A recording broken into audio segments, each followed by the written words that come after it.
Have you ever stared at a person in power and thought, how did someone like that end up in charge? Maybe it was your boss, a politician, a CEO on the news. You look at them, smug, overconfident, clearly out of their depth, and something inside you whispers, this can't be right. You're not alone. Many of the most brilliant, capable, and self-aware people remain in the background, while those who seem incompetent, even foolish, ascend to positions of influence. And the world watches, confused, but mostly silent, as if this absurd pattern is simply part of the natural order. But what if I told you it isn't? What if there's a hidden structure behind this madness? A twisted logic that rewards not wisdom, but illusion. Not character, but performance. A system that elevates those who shout loudest, not those who understand deepest. You might think this is just how the modern world works. Social media, fake charisma, cults of personality. But it's not new. In fact, this phenomenon is so ancient, so deeply rooted in human nature, that one of the most misunderstood thinkers in history mapped it out 5 centuries ago. Niccolò Machiavelli. While most philosophers fantasized about how rulers should behave in an ideal world, Machiavelli did something radically different. He ripped the mask off the power. He exposed how it really works, dirty, deceptive, and disturbingly effective. We're going to explore his brutal truths through a modern lens. Why do the foolish rise? Why do the intelligent fall? And most importantly, how can you see through the illusion before it swallows you too? If you've ever felt that something's deeply broken in who we choose to follow, you were right. And by the end of this, you won't see leadership the same way again. Let's begin. Let's take a step back from theory and look at the world around us. Not in abstract, but in names, headlines, and the power games playing out right in front of us. Think of Elizabeth Holmes. Once hailed as the next Steve Jobs, with her black turtleneck, piercing stare, and bold promises, she raised billions of dollars, claiming to revolutionize medicine with a device that could run hundreds of blood tests from a single drop. It was a complete lie. The technology never worked. The empire was built on illusion, but for years, the illusion was enough. Or take Adam Neumann, the charismatic co-founder of WeWork. He sold the dream of a tech-driven utopia of shared workspaces, complete with a spiritual mission to elevate the world's consciousness.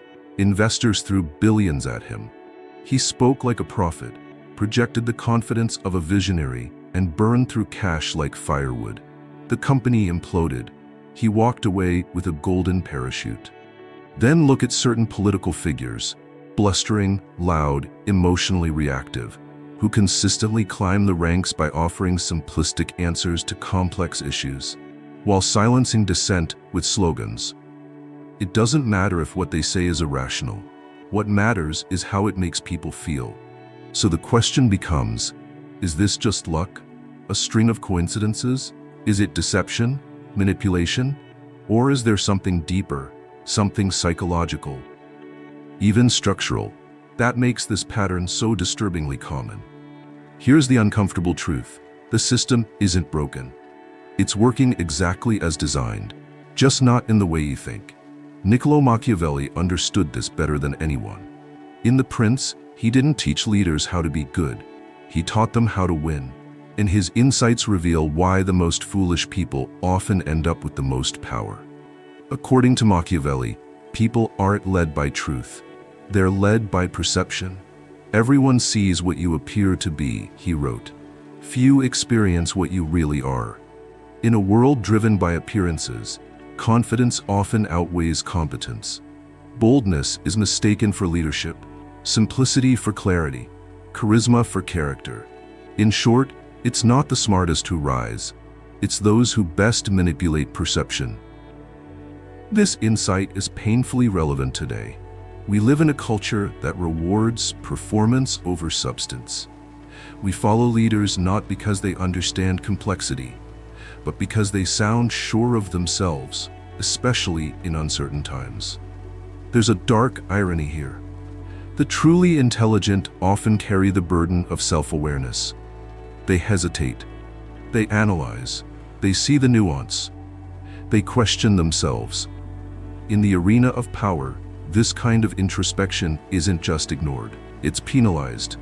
Meanwhile, the loudest voice in the room, the one that offers certainty, even when it's dead wrong, gets the spotlight. And there's a name for this phenomenon, the Dunning-Kruger effect. It's the psychological bias, where those with the least knowledge overestimate their competence, while those with real understanding often doubt themselves. It's not just a theory. It's a map of modern leadership. Elizabeth Holmes didn't succeed because she understood biotechnology.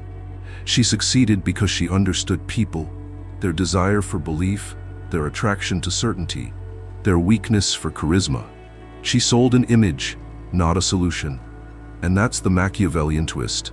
In many systems, actual competence is less useful than the appearance of competence. That's why the truly foolish not only rise, but often thrive. Because, unlike the thoughtful, they don't pause, they don't hesitate, they don't second guess. They charge forward with a level of conviction that looks like brilliance to those who don't know better. And perhaps the most disturbing part, we let them. This isn't just about bad apples. It's about the structure of the orchard. Our institutions, our media, our psychology, they all reinforce the illusion. We are primed to follow those who look like leaders, even when they lead us off a cliff. But once you see this pattern, once you understand it, you can't unsee it. The illusion cracks, and in that crack, we begin to ask a deeper question. What kind of leader are we really drawn to, and why? Everyone sees what you appear to be, few experience what you really are. Machiavelli didn't just write this line, he carved it into the foundation of modern power. In this single sentence, he captured a brutal truth about human psychology. We judge by surface, not substance. And in a world driven by image, that truth shapes our leaders far more than we like to admit. Let's break it down. Imagine two people standing in front of a crowd.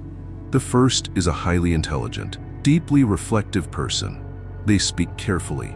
They acknowledge complexity. They say the issue is nuanced. There's no simple solution. We must weigh trade-offs and proceed thoughtfully. The second person strides up and says, "I alone can fix this." Who gets the applause? The one who appears to have all the answers, even when they don't. Because certainty is seductive. And in the theater of leadership, boldness is often mistaken for brilliance. Here's where things get dangerous. Real intelligence is laced with self-awareness. The more you know, the more you realize what you don't know. This breeds caution, humility, and the tendency to speak with complexity, all of which make someone appear less confident and therefore less competent in the eyes of the public. Now contrast that with the overconfident fool, the person who barely understands the topic but is convinced they've mastered it. They simplify what's complex. They speak in absolutes, and most importantly, they do it with conviction. Enter the Dunning-Kruger effect, a cognitive bias identified by psychologists David Dunning and Justin Kruger in 1999. They discovered that people with low ability tend to overestimate their competence, while those with high ability often underestimate theirs. Why? Because true understanding brings with it a recognition of depth, of ambiguity, of the vast terrain still unexplored. But the incompetent don't know what they don't know. Their ignorance shields them from self-doubt, and that false confidence often reads as leadership potential, especially in environments where style is mistaken for substance. This is not a new insight. Socrates, one of history's greatest thinkers, famously said, "I know that I know nothing." His intellectual humility became his legacy, but it also led to his execution. He questioned too much, challenged too many illusions, and ultimately threatened the fragile certainty of those in power. Meanwhile, throughout history, the individuals who offer easy answers, who promise miracles, who claim exclusive insight, they rise, they rally the masses, they win elections, secure funding, and command loyalty. even when, especially when, their claims make no sense at all. And it's not just ancient Athens or modern politics. This plays out in boardrooms, social media, religious movements, and even friendships. Confidence, not competence, becomes the deciding factor. Machiavelli didn't romanticize this, he revealed it. He understood that power belongs not to the wise, but to the perceptive, to those who grasp human psychology and wield it like a blade. And today, his prophecy lives on. In a time of crisis, who do people follow?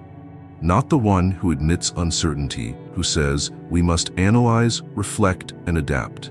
No, we crave the one who promises clarity, certainty, resolution. The one who says, follow me and I will save you. But this craving has a cost. It creates a vacuum, a leadership structure where true intelligence is seen as weakness, and recklessness is mistaken for strength.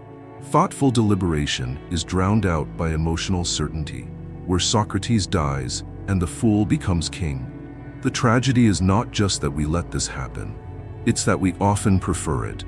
Our psychology favors confidence over caution, simplicity over substance, illusion over insight. And until we recognize that bias, we will keep elevating the wrong people. So the next time someone speaks with absolute certainty, especially about something complex, stop. Ask yourself, do they understand what they're saying? Or are they just playing a role? Because in a world where perception is power, recognizing the difference might be the only way to protect yourself, and maybe even reclaim what leadership is supposed to mean. If fools so often rise to power, the next logical question is, how do they stay there? You might assume they eventually get exposed, that reality catches up with them, that competence rises to the top. But that's not what happens. In fact, many of them don't just survive. They build entire empires of incompetence around themselves. And they do it in ways that are disturbingly strategic. Here's the secret. Weak leaders don't surround themselves with strong people.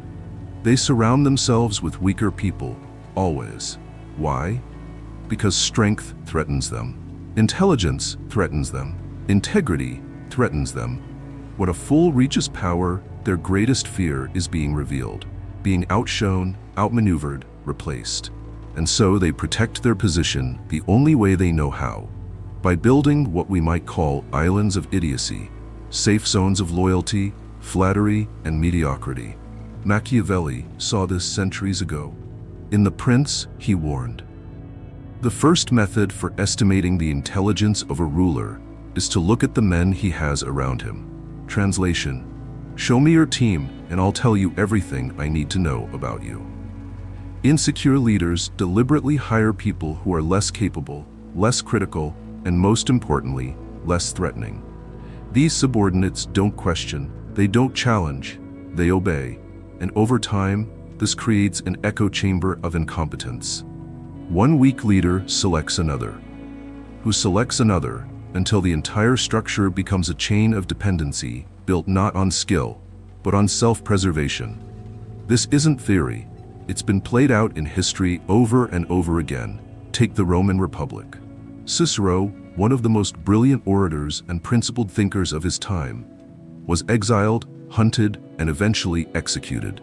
Why? Because his sharp mind and moral clarity posed a threat to the rising authoritarianism of Caesar and his successors, who preferred loyal soldiers to ethical senators. In the business world, look at what happened with SoftBank under Masayoshi Son. After investing tens of billions into flawed startups, including WeWork, Son doubled down. Not by hiring independent experts to question strategy, but by reinforcing a circle of loyalists who kept the narrative alive. The same happened at WeWork itself. Adam Neumann didn't want advisors who challenged his thinking. He wanted believers, people who treated his every word like gospel. The result? A cult of personality propped up by enablers, not partners. And when reality finally hit, the damage was catastrophic. But the scariest part of all this, it works. For a time, sometimes for years, even decades, because from the outside, These fools look confident. Their teams look loyal. The organization appears stable. Until it doesn't. Until the illusion collapses under its own weight.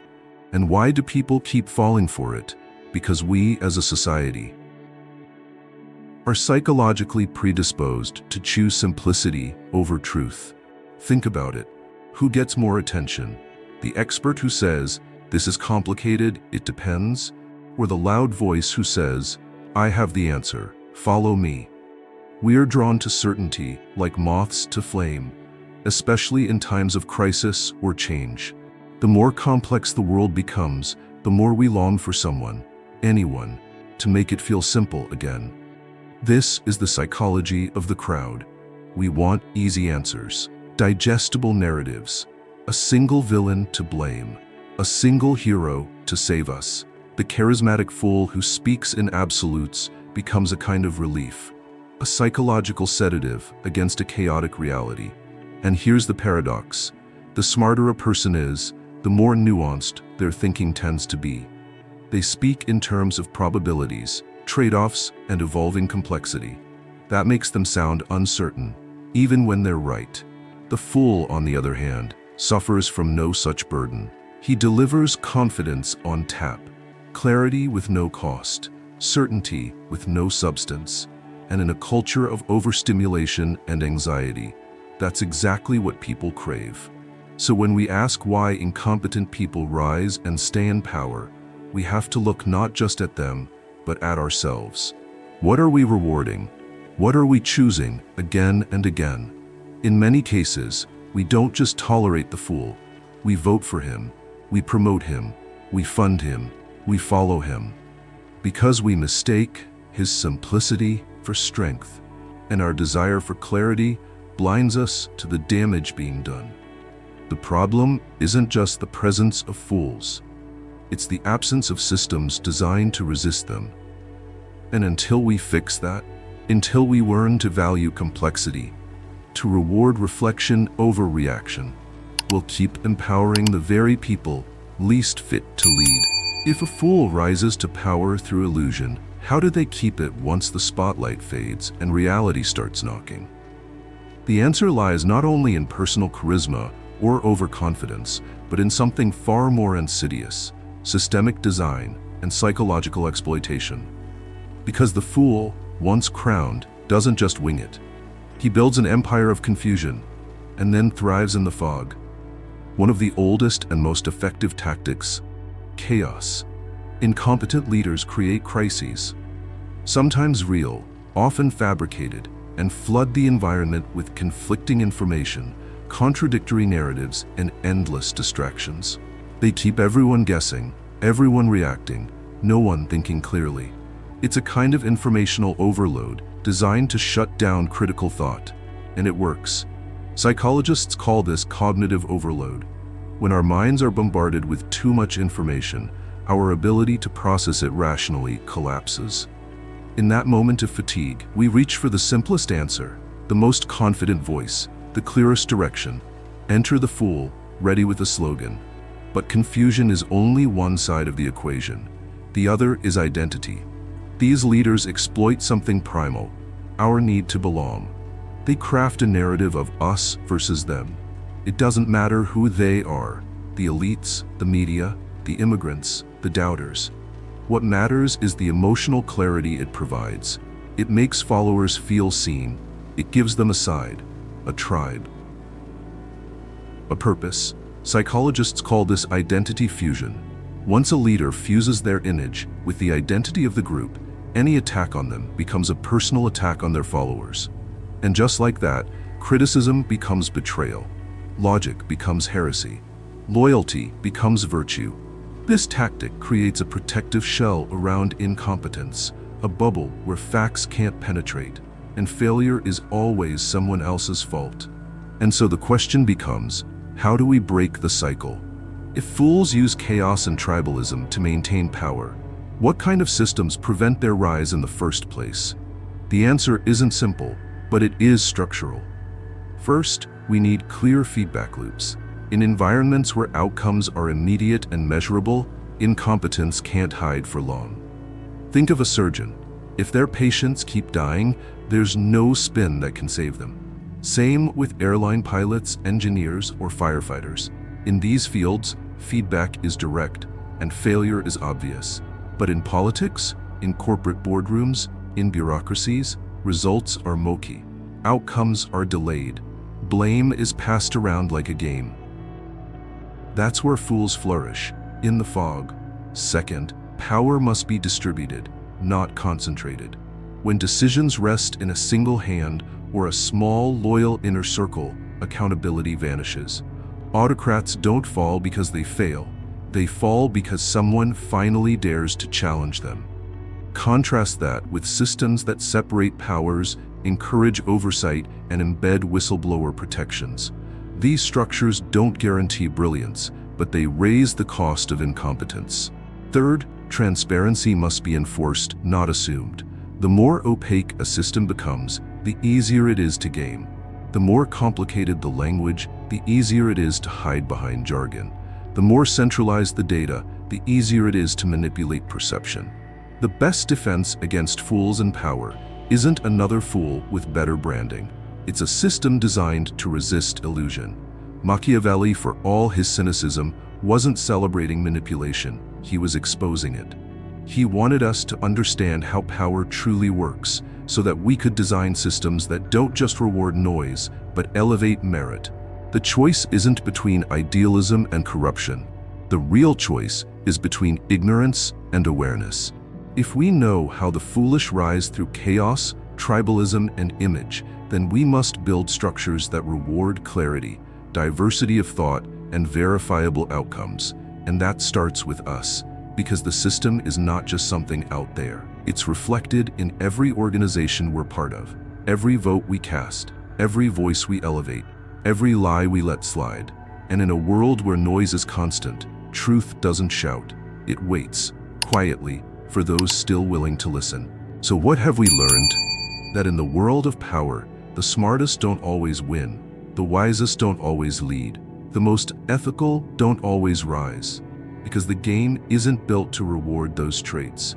The game, as it exists now, rewards the bold, the loud, the simple.